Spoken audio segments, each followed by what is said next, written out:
Sasa kamati ya bunge la kitaifa kuhusu ulinzi na mashauri ya nchi za kigeni imemsaili Aida Odinga kwa wadhifa wa mwakilishi wa kudumu wa shirika la Umoja wa Mataifa kuhusu mazingira UNEP. Wabunge walitaka kufahamishwa kuhusu mikakati na mipango ya Aida iwapo ataidhinishwa kwa wadhifa huo, huku wakielezea imani yao kuhusu ufaafu wake katika kuwakilisha Kenya kwenye shirika hilo la Umoja wa Mataifa. Kamati hiyo inayoongozwa na Nelson Koech sasa inatarajiwa kuwasilisha ripoti yake bungeni juma lijalo. Mama Aida Odinga aliyeteuliwa na rais kwa wadhifa wa mwakilishi wa kudumu kwenye shirika la Umoja wa Mataifa linaloshughulikia mazingira UNEP alifika mbele ya kamati ya bunge la kitaifa ya ulinzi na mashauri ya kigeni kutetea ufaafu wake. So help me God.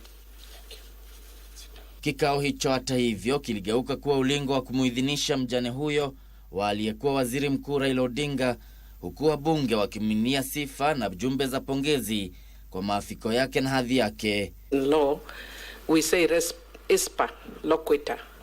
The facts speak for themselves.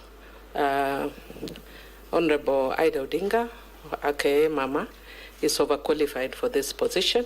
You came in very prepared, as local Kenyans would say, umetuzia uoga na tumenunua. By the way you presented yourself, tumenunua, and we really want to appreciate you. A nominee coming up with the speeches and photos. This is very impressive.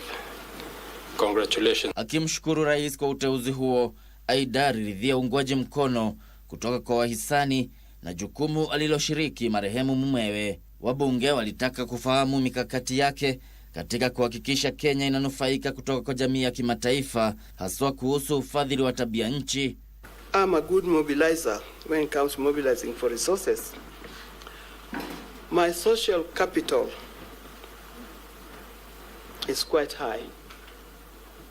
As I do this job, I'll be thinking of Kenya, but I'll also mobilize to make sure that this work is done. Igisho Kiwashira, Darubini.